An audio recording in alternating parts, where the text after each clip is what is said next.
are doing everything they can for a guy like the name of Sanders, a star of his caliber. They're doing everything they can to provide the fairest shot possible for him. The Browns' training camp had only just begun when a storm of trouble hit. Some thought Shedeur Sanders wasn't being treated right. One radio host yelled that was wrong. Then a football legend stepped in and dropped a bomb. He said the owner broke a secret promise.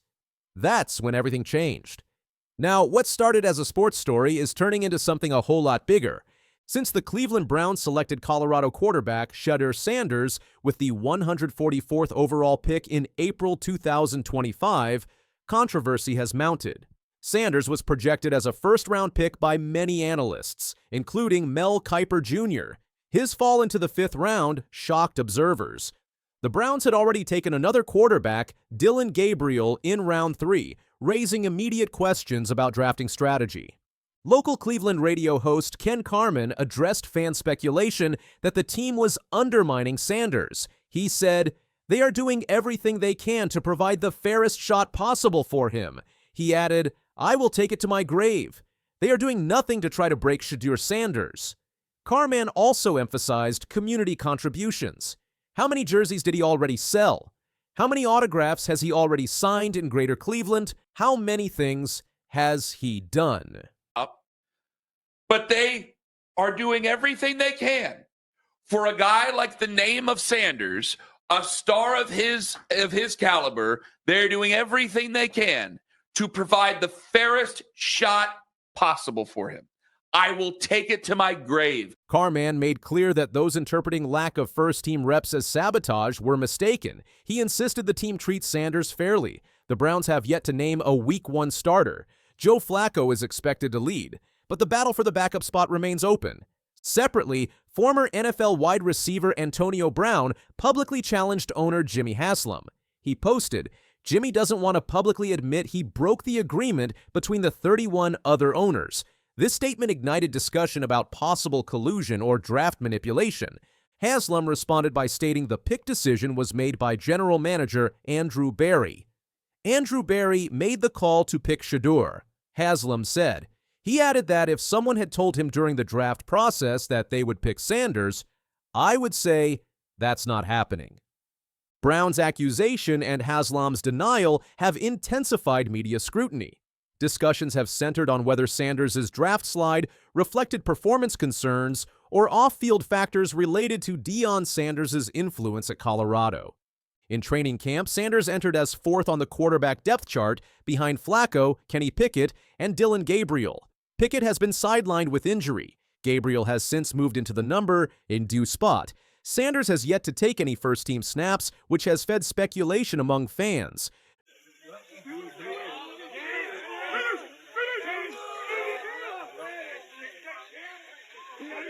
During his first padded week in camp, Sanders completed 42 of 60 passes, threw 5 touchdowns, and had no interceptions. In one session, he went 9 for 9 with 2 touchdowns. His early camp performance reportedly impressed analysts. ESPN's Mike Tannenbaum endorsed Sanders as a potential starter based on his ability and potential. Sanders signed a 4-year rookie contract in May worth approximately $4.6 million, including a signing bonus of $447,380. Meanwhile, his college teammate Travis Hunter was selected 2nd overall by the Jacksonville Jaguars and signed a 4-year deal worth $46.6 million, including a $30.6 million signing bonus that dwarfs Sanders' financial terms. At the Combine and interviews, teams reportedly reacted negatively to Sanders' performance. Scouts cited concerns about body language, decision-making, and interview demeanor. One anonymous assistant described his interview as the worst they had experienced. Another executive claimed he wants to dictate what he's going to do and what's best for him. These reports contributed to his draft slide. Draft conspiracies gained traction after a prank caller obtained Sanders' private league phone number. The prankster impersonated Saints general manager Mickey Loomis during a draft call. The caller was later identified, and the NFL fined the Falcons $250,000 and the caller $100,000. Now to the NFL draft drama surrounding Shedeur Sanders. Deion Sanders' son was the victim of a prank phone call that led him to believe that he was about to be drafted by the New Orleans Saints. In May, a fan filed a $100 million lawsuit against the NFL over emotional distress tied to Sanders' draft fall. The complaint alleges media slander, interfering coverage, antitrust violations, and racial bias. The NFL has not issued a statement on the lawsuit. As of early August, Sanders is recovering from arm soreness that has limited his participation in camp drills. The injury is unconfirmed as serious, but it affects his ability to demonstrate skills behind a crowded quarterback room. The Browns began preseason against the Carolina Panthers on August 8th. They will open the regular season against the Cincinnati Bengals on September 7th. Reports indicate the Browns may cut or trade at least one quarterback before the season opener. Veteran Manny Pickett and Joe Flacco hold steady roles. Sanders and Gabriel remain in competition. Sanders appears at greater risk due to lack of reps and recent injury.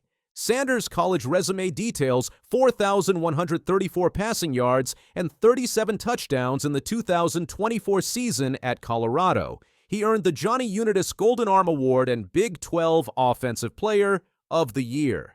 He previously won the 2022 Deacon Jones Trophy and the 2021 Jerry Rice Award while playing at Jackson State. Despite his collegiate success, he entered Cleveland's training camp without any first-team snaps. He remains untested in live game conditions at the NFL level. Ken Carman reinforced that the organization is not undermining Sanders. He cited local support, jersey sales, autograph sessions, charitable contributions since his time at Jackson State through his tenure in Cleveland. Carman stated, "They're doing nothing to try to sabotage or try to not be fair to Shedeur Sanders." He stressed that Sanders' character and talent earned respect in Greater Cleveland. Antonio Brown's allegation framed owner Haslam's decision in new light. Brown suggested there was a private agreement among owners not to draft Sanders. He asserted Haslam violated that pact. Haslam attributed the decision squarely to GM Andrew Berry. He said, "Andrew made the call to pick Shedeur." He added that if told earlier in the process Cleveland would choose Sanders, he would have said it was not going to happen. The origin of the draft slide remains debated. Some analysts cite interview performance and perceived attitude issues. Others speculate Deion Sanders' high profile may have intimidated franchises or triggered unwritten league dynamics. In camp, Sanders' arm soreness has delayed further playtime. Late-round quarterbacks must log reps to secure a roster spot. His competitors, Gabriel and Flacco, have logged more looks. With roster cuts looming, the Browns must justify keeping 4 quarterbacks. Veteran Flacco brings experience. Pickett is expected to recover. Gabriel rose up the chart early. Sanders remains on the outside looking in without first-team exposure. Sanders' 9 for 9 day and overall 42 of 60 performance suggest accuracy and poise. Yet, without game reps or a naming as starter, his role is unclear. Gabriel's presence as a third-round rookie complicates the depth chart. Analysts view his early camp elevated status as a signal that the Browns invested more in team structure earlier in the draft. The NFL world continues to monitor owner-GM conflicts, public accusations, draft controversies, training camp performance, injuries, and cut decisions all contribute to an evolving storyline around Shedeur Sanders as preseason unfolds. Every fact matters. The coming weeks will shape whether Sanders remains part of Cleveland's future or becomes a notable draft day cautionary tale. If you want to keep up with more big football stories like this one, don't forget to hit subscribe and stay tuned for the next update. Now to the NFL draft drama surrounding Shedeur Sanders. Deion Sanders' son was the victim of a prank phone call that led him to believe that he was about to be drafted by the New Orleans Saints. ABC's Lara Spencer has more. Shedeur Sanders found himself at the center of draft day chaos after a cruel prank, traced back to Jeff Ulbrich's son, sparked outrage and sent shockwaves through the NFL community, culminating in a pointed response from Sanders that has left the Ulbrich family facing significant backlash, and the Falcons organization in damage control mode. The drama started on Friday, April 25th, when Shedeur Sanders, once seen as a possible first-round pick, was still waiting to be drafted on day 2. A video that quickly spread online shows the 23-year-old Colorado quarterback getting a call from someone pretending to be New Orleans Saints GM Mickey Loomis. Take you with our next pick right here, man. Yeah, yes, sir. Let's be legendary. Yeah, but you're gonna have to wait a little bit longer, man. Okay. Sorry about that. The prank happened when someone called Sanders and said, "We're going to take you with our next pick, but you have to wait a little longer." Sanders looked confused and asked, "What does that mean?" What should have been a happy moment turned into a cruel trick that made him think he was about to be drafted. On Sunday, April 27th, the Atlanta Falcons said in a statement that 21-year-old Jax Ulbrich, son of Falcons coach Jeff Ulbrich, was behind the prank. They said Jax found Sanders' number on an open iPad at his parents' house and used it later to make the fake call. But wait, there is more. Further details revealed in an Associated Press report clarified that while Jax Ulbrich provided the number, he was sitting beside an unidentified friend who placed the call to Sanders, impersonating the Saints GM. This additional context has only complicated the situation, raising questions about multiple individuals' involvement in the prank. The Falcons attempted to distance Jeff Ulbrich from the incident, stating he was unaware of the data exposure or any facets of the prank and was made aware of the above only after the fact. However, this explanation has done little to quell public outrage, with many questioning how such sensitive information could be so easily accessed in a coach's home. Following intense backlash, Jax Ulbrich issued a public apology via Instagram on Sunday, writing, "On Friday night, I made a tremendous mistake. Shedeur, what I did was completely inexcusable, embarrassing, and shameful. I'm so sorry I took away from your moment. It was selfish and childish." His apology continued, "I could never imagine getting ready to celebrate one of the greatest moments of your life, and I made a terrible mistake and messed with that moment. Thank you for accepting my call earlier today. I hope you can find it in your heart to forgive me. At Shedeur Sanders." Sanders, who the Cleveland Browns eventually selected in the 5th round on Saturday, addressed the prank during his first conference call with Cleveland area reporters. His response was measured but contained a clear rebuke. "Didn't really have an impact on me," Sanders said, "because it was just like, I don't feed into negativity, or I don't feed into that stuff. You've seen on Deion Sanders Jr.'s YouTube video my reaction to it. It is what it is." He continued with a subtle yet pointed critique. "I think, of course, it is childish. Of course, I feel like it was a childish act, but everybody does childish things here and there." This carefully worded response has been widely interpreted as Sanders taking the high road while still clearly condemning the immature behavior that targeted him during one of the most important moments of his career. Many people are now calling for Jeff Ulbrich to face consequences, even though the Falcons are trying to protect him. On social media, fans were angry, with one saying, "They need to fire Jeff Ulbrich instantly if the number came from him. How embarrassing." Still, reports say the Falcons won't punish the longtime coach, which has made fans even more upset. In a statement shared by the Steve Harvey Morning Show, Jeff Ulbrich said the prank doesn't reflect the values he taught his family. He apologized for his son's actions and said they understand how important the draft is for players like Sanders.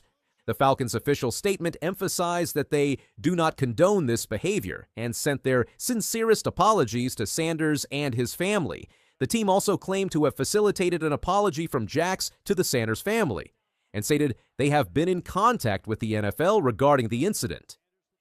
"We have also been in contact with the NFL and will continue to cooperate fully with any inquiries we may receive from the NFL League office," the statement noted. "We are thoroughly reviewing all protocols and updating, if necessary, to help prevent an incident like this from happening again." The situation is particularly awkward given the Sanders family's connection to the Falcons organization. Shedeur's father, Pro Football Hall of Famer Deion Sanders, began his illustrious NFL career with the Atlanta Falcons before going on to become one of the greatest cornerbacks in league history. Deion now serves as the head coach at Colorado, where Shedeur played quarterback. All of this happened just as Jeff Ulbrich should be celebrating. The Falcons had a strong draft focused on defense, picking 4 defensive players early, including Jalen Walker and James Pierce Jr. Ulbrich, who briefly led the New York Jets last season, was recently hired back to Atlanta as a coach. While Shedeur Sanders prepares to begin his NFL journey with the Cleveland Browns, his brother Shiloh Sanders, who was not selected in the draft, has signed a contract with the Tampa Bay Buccaneers as an undrafted free agent on Saturday, April 26th. Their father, Deion Sanders, reacted to his sons joining the NFL with a simple message: God is good. The incident serves as a stark reminder of the intense pressure and emotional roller coaster that draft prospects face during one of the most significant moments of their careers. Sanders' fall in the draft was already a major storyline, with the quarterback once projected as a potential top 5 pick, ultimately waiting until the 5th round to hear his name called. Despite the additional stress caused by the prank call, Sanders has demonstrated remarkable composure throughout the ordeal. His handling of this situation has already shown the maturity and poise that the Cleveland Browns will undoubtedly appreciate as he transitions to professional football. The implications of this incident extend beyond just the individuals involved, raising serious questions about data security during the NFL draft process and the consequences for those who misuse confidential information. As the league and the Falcons continue their investigation, many are watching closely to see if further action will be taken against all parties responsible for this unprecedented breach of draft protocol. A college football Hall of Famer and former star wide receiver for Oklahoma State arrested over the weekend. Justin Blackmon was arrested early Saturday morning near the OSU campus for public. Justin Blackmon, once a college football legend, now making headlines for a shocking new reason. Just weeks after being celebrated for his achievements, he's found himself at the center of yet another troubling incident. Let's take a closer look. The story began at Oklahoma State University, where campus police responded to a call about an intoxicated man lying on the ground near the Edmond Lowe Library. By the time Officer Justin Hart arrived, the man had walked into the Nancy Randolph Davis building. The officer later confirmed this individual was Justin Blackmon, the former Oklahoma State football star. Hart reported finding Blackmon on his breath and person. According to police records, Blackmon's speech was slurred and confusing as he repeatedly told officers his home was Stillwater prior to his arrest at 2:17 a.m. He was subsequently booked and processed at the Payne County Jail, though records listed Ardmore as his hometown. Responding officers say that he had slurred and confused speech, that he told them that he was walking home but refused to give them a valid address. This is the latest in a line of arrests, including multiple DUI charges. The incident details revealed more troubling aspects of the arrest. Blackmon was reportedly wearing wet clothes, and officers struggled to manage the former NFL wide receiver during transport. The police report obtained by TMZ Sports stated officers were unable to fit Blackmon in the back of a standard police car due to his body size and had to request a larger vehicle to take him to jail. The report indicated that officers needed 2 sets of handcuffs because of Blackmon's body size and the girth of his wrists. His booking information listed him at 230 pounds, which is 20 pounds above his NFL playing weight, according to Pro Football Reference. The series of events began when Oklahoma State Police received a call about a larger black male lying on the ground at 1:32 a.m. Saturday. When officers encountered Blackmon, they noticed him wobbling and detected the smell of alcohol. He reportedly told them he was attempting to walk home, but officers noted his speech was difficult to understand. Blackmon reportedly kept informing officers he was headed to Stillwater. When they explained that Stillwater was a place rather than a specific address, he admitted he didn't live in the area, saying, "You got me." The former football star then turned around and placed his hands on his back before being told he was under arrest. This public intoxication charge carries potential penalties of up to $100 in fines or imprisonment of up to 30 days, or both, according to Oklahoma.gov. Blackmon has since been released from jail and could not be reached for comment on the incident. On a possession, and Barry, he is currently suspended indefinitely by the NFL under the substance abuse policy. I can't imagine this bodes well for his chances to play anytime soon for the Jacksonville Jaguars. The arrest comes at a particularly unfortunate time for the 35-year-old former wide receiver.